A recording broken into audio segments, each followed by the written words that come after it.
നമസ്കാരം. സോഡിയാക് മീഡിയയിലേക്ക് എല്ലാ പ്രേക്ഷകർക്കും സ്വാഗതം. 2026 ഫെബ്രുവരി മാസത്തെ തിരുവോണം നക്ഷത്രക്കാരുടെ നക്ഷത്ര ഫലമൊന്ന് പരിശോധിച്ച് നോക്കാം.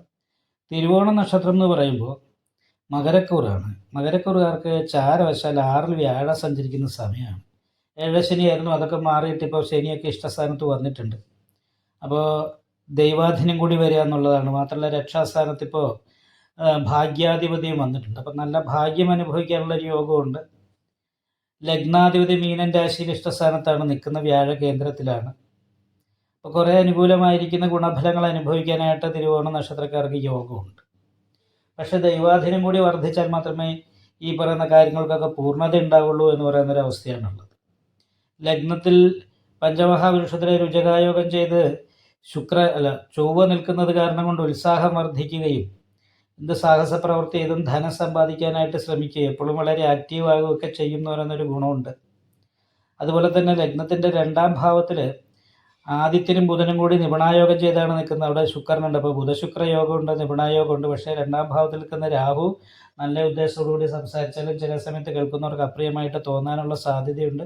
സൂര്യനും രാഹു 2 പാപഗ്രഹങ്ങൾ 2ാം ഭാവത്തിൽ നിൽക്കുന്നുണ്ട്. സാമ്പത്തികമായ ഞെരുക്കം പോലെയുള്ള കാര്യങ്ങൾ ചില സമയത്ത് അനുഭവിക്കാനായിട്ട് യോഗമുള്ള സമയമാണ്. പിന്നെ ലഗ്നാധിപതി മീനൻ രാശിയിൽ ജലധനഭോക്ത എന്ന് പറയുന്ന യോഗം ചെയ്ത് നിൽക്കുന്നത് കാരണമുണ്ട്. അത് നല്ലൊരു യോഗം. പിന്നെ വിദേശത്ത് പോകണമെന്ന് ആഗ്രഹിക്കുന്നവർക്ക് നല്ലതാണ്, വിദേശത്ത് ജോലി എടുക്കുന്നവർക്ക് നല്ലതാണ്. അപ്പോൾ ഈ മാസത്തിൽ വിദേശയാത്ര പോലെയുള്ള കാര്യങ്ങൾക്ക് ആഗ്രഹിക്കുന്നുണ്ടെങ്കിൽ അനുകൂലമാകും. സഹോദര സ്ഥാനത്തുള്ള വ്യക്തികൾ, സഹായികളായിരിക്കുന്ന വ്യക്തികളെയൊക്കെ സഹായിക്കാനായിട്ട് കഴിയുന്നൊരു സമയമാണ്. എന്നാൽ അവരുടെ ഭാഗത്തു നിന്ന് നമുക്ക് ശത്രുദോഷം, അതൃപ്തി പോലെയുള്ള പ്രശ്നങ്ങൾ ഉണ്ടാകാനുള്ള സാധ്യതയുമുണ്ട്. നിവർത്തിസ്ഥാന ശുദ്ധി ശുഭകർത്തരി യോഗമൊക്കെ ഉള്ളത് കാരണം കൊണ്ടും ശുക്രന് ബുധനോട് യോഗം ചെയ്തിട്ട് നിൽക്കുന്നു എന്ന് പറയുന്നൊരവസ്ഥയും കൂടി ഉള്ളത് കാരണം കൊണ്ട് അത് നല്ലൊരു യോഗമാണ്. പുതിയ പ്രേമബന്ധങ്ങൾക്ക് യോഗമുണ്ട്. വിവാഹം അന്വേഷിക്കുന്നവർക്ക് നല്ല ബന്ധം വന്ന് ചേരാനായിട്ട് യോഗമുള്ള സമയമാണ്. ഭാര്യ ഭർത്താക്കന്മാർ നല്ല സന്തോഷത്തോടു കൂടി പരസ്പരം ആകർഷണത്തോടു കൂടി തന്നെ ജീവിക്കാനായിട്ട് സാധിക്കുന്നതാണ്. വളരെ അനുകൂലമായിരിക്കുന്ന ഗുണഫലം തന്നെയാണ് തിരുവോണ നക്ഷത്രക്കാർക്ക് കാണുന്നത്. എന്നാൽ അഷ്ടമത്തിൽ കേതു നിൽക്കുന്നതുകൊണ്ട് നടുവേദന പോലെ ഉള്ള രോഗങ്ങൾക്ക് യോഗം ഉണ്ട്.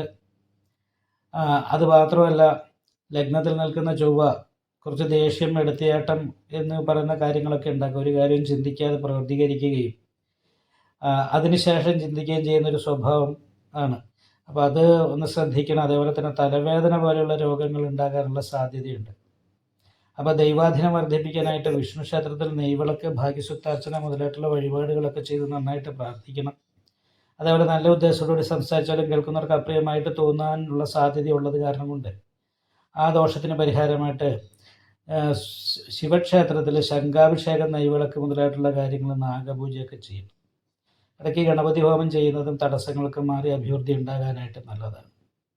അപ്പം വളരെ നല്ല അനുകൂലമായിരിക്കുന്ന ഗുണഫലങ്ങൾക്ക് യോഗം ഉണ്ടെങ്കിലും ഈ ഫെബ്രുവരി 23-ാം തീയതി ലഗ്നത്തിൽ നിൽക്കുന്ന ചൊവ്വ 2ാം ഭാവത്തിലേക്ക് മാറുമ്പോൾ കുറച്ചുകൂടി ദോഷകാരിയാകും. അപ്പോൾ ദേവീക്ഷേത്രത്തിൽ യഥാശക്തി വഴിപാട് ചെയ്ത് യോഗം. നിങ്ങൾക്ക് ഈ വീഡിയോ ഇഷ്ടപ്പെട്ടാൽ ലൈക്ക് ചെയ്യുക, നിങ്ങളുടെ അഭിപ്രായങ്ങൾ കമൻറ്റ് ചെയ്യാം. ജ്യോതിഷവുമായി ബന്ധപ്പെട്ട കൂടുതൽ കാര്യങ്ങൾ അറിയാൻ ഈ ചാനൽ സബ്സ്ക്രൈബ് ചെയ്യുക. ഞങ്ങളുടെ ഓൺലൈൻ കൺസൾട്ടൻസി നമ്പർ താഴെ ഡിസ്ക്രിപ്ഷൻ ബോക്സിൽ കൊടുത്തിട്ടുണ്ട്. ആവശ്യമുള്ളവർക്ക് കോൺടാക്റ്റ് ചെയ്യാവുന്നതാണ്.